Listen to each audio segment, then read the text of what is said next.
The Islamic monotheism before Ibrahim, peace be upon him, before Ibrahim, peace be upon him, was sent to, the children of Adam had abandoned the Islamic monotheism once again, and therein polytheism, they had been totally obsessed. Their worship to the idols is stated in the book, the Torah, which Allah sent down to his messenger Moses, peace be upon him. The news of their worship to the idols is stated in the book, the glorious Quran, which Allah revealed to his messenger Muhammad, may peace and blessings be upon him. It is stated in the Torah, Joshua said to all the people, "This is what the Lord of Israel says, long ago your forefathers, including Terah the father of Abraham and Nahor, lived beyond the river and worshipped other deities.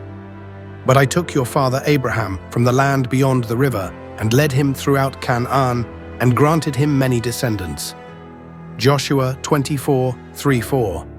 It is stated in the Quran, "And indeed we bestowed aforetime on Abraham, his portion of guidance, and we were well acquainted with him, as to his belief in the oneness of Allah, etc. When he said to his father and his people, 'What are these images to which you are devoted?' They said, 'We found our fathers worshipping them.' He said, 'Indeed you and your fathers have been in manifest error.' They said, 'Have you brought us the truth, or are you one of those who play about?' He said, 'Nay, your Lord is the Lord of the heavens and the earth, who created them, and of that I am one of the witnesses." Anbiya 51:56. The message of Ibrahim, peace be upon him. About Ibrahim, peace be upon him, the Torah reads, "The birth of Ibrahim, peace be upon him. This is the account of Terah. Terah became the father of Abram, Ibrahim, Nahor, and Haran. And of Haran, Lut was born. During the lifetime of Terah, Haran died in Ur of the Chaldeans." Genesis 11:27-28. Allah commands Ibrahim, peace be upon him, to depart his homeland, his people, and the household of his father. The Lord, Allah, said to Ibrahim, "Depart your country, your people, and your father's household, and go to the land I will show you. I will make you into a great nation, and I will bless you. I will make your name great, and I will make you a blessing. I will bless those who bless you, and I will curse whoever curses you. And through you all the peoples on the earth will be blessed." So Abram departed, as the Lord had commanded him, and with him Lot went. Abram was 75 when he departed Haran. He took his wife Sarai, his nephew Lot, all the property they had collected, and the people they had in Haran, and for the land of Canaan they set out. Where they arrived, Abram traveled through the land as far as the site of the great tree of Moreh at Sheshim. At that time, the Canaanites were dwelling there in the land. Genesis 12:1-6. Allah appears to Ibrahim, peace be upon him, and to his offspring he grants the land of the Canaanites. The Lord appeared to Abram and said, "To your offspring I will grant this land." So Abram built an altar there to the Lord who appeared to him. From there he kept on moving towards the hills east of Bethel, where he pitched his tent, having Bethel on the west and Ai on the east. There he built an altar to the Lord and called on the name of the Lord. Then Abram set out, and down to the south he continued moving. Genesis 12:7-9. Ibrahim, peace be upon him, in Egypt, during the time of the famine. Now there was famine in the land, and Abram went down to Egypt to live there for a while, because the famine struck the land severely. As he was about to enter Egypt, he said to his wife Sarai, "I do know how beautiful you are. When the Egyptians see you, they will say, 'This is his wife.' Then they will kill me and let you alive. Say you are my sister, so that I will be handled in good manner for your sake, and I will be spared my life because of you."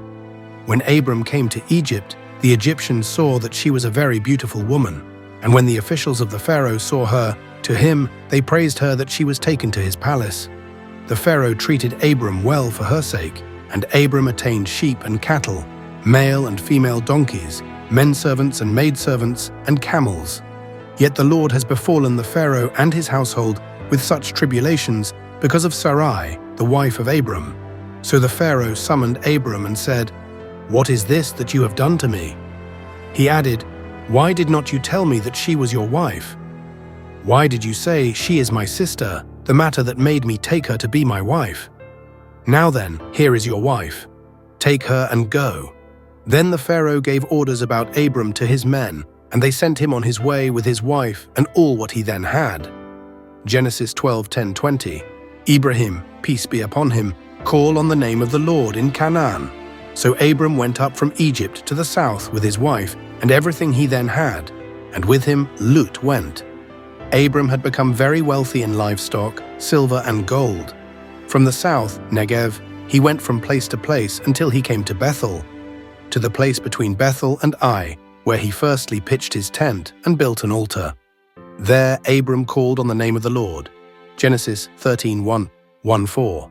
Allah gives his covenant to Ibrahim, peace be upon him, that he will grant him and his offspring the land between the river Nile and the Euphrates. After this the word of the Lord came to Ibrahim, peace be upon him, in a vision. "Do not be afraid, Abram. I am your shield. Your reward is very immense."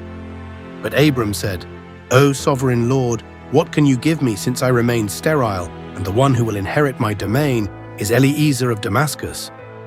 Then the word of the Lord came to him, "This man will not inherit you, but a son coming from your own loin will inherit you." He took him outside and said, "Look up at the heaven and count the stars, if you can indeed count them." Then he said to Ibrahim, peace be upon him, "So shall your offspring be." Abram believed the Lord, and he accredited it to him as righteousness. Allah also said to him, "I am the Lord who brought you out of Ur of the Chaldeans to give you this land, to take possession of it." But Abram said, "O sovereign Lord, how can I know that I will gain possession of it?" So the Lord said to him, "Bring me a heifer, a goat and a ram, each 3 years old, along with a dove and a young pigeon."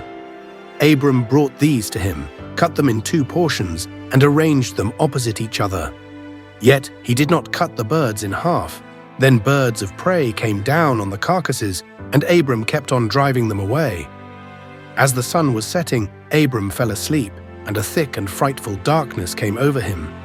Then the Lord said to him, "Let you know for certainty that your offspring will be strangers in a country not of their own, and they will be enslaved and ill-treated for 400 years. But I will punish the nation that enslaves them, and from among them they will come out with immense possessions. You will go to your fathers in peace and be buried at a good and righteous old age. In the 4th generation your offspring will return here, for the sin of the Amorites has not reached its full measure yet." When the sun has set and darkness had fallen, a smoking firepot with a blazing torch appeared and passed between the pieces of the carcasses. On that day the Lord made a covenant with Abram and said, "To your descendants I grant this land from the river Nile of Egypt to the great river, the Euphrates." Genesis 15:1-18. The Islamic monotheism after the death of Ibrahim, peace be upon him. After the death of Ibrahim, peace be upon him, his offspring kept adhering their own selves to the Islamic monotheism, the religion which their father Ibrahim, peace be upon him, commanded them to establish. Some of the events of the story of the children of Ibrahim, peace be upon him, are stated in the book, the Torah, that Allah sent down upon his messenger Moses, peace be upon him, and some other events are mentioned in the book, the glorious book, that Allah revealed to his messenger Muhammad, P.B.U.H.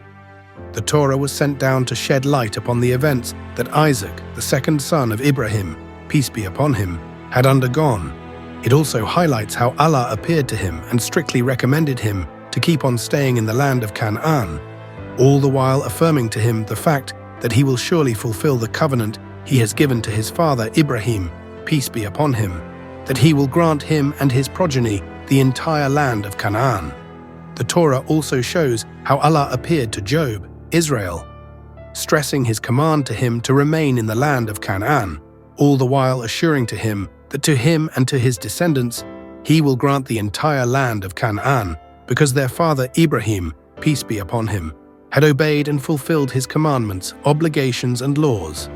The Torah also states how Allah let Yusuf, Joseph, the son of Yaqub, Jacob, see in a dream that the sun and the moon and 11 planets are prostrating themselves before him, and how this dream became true when Yaqub, Jacob, His wife and his 11 sons prostrated themselves before Yusuf, Joseph, when they entered unto him after Allah granted him the authority in Egypt. The Noble Quran sheds lights on other events, which makes the concept of the Islamic monotheism most evident.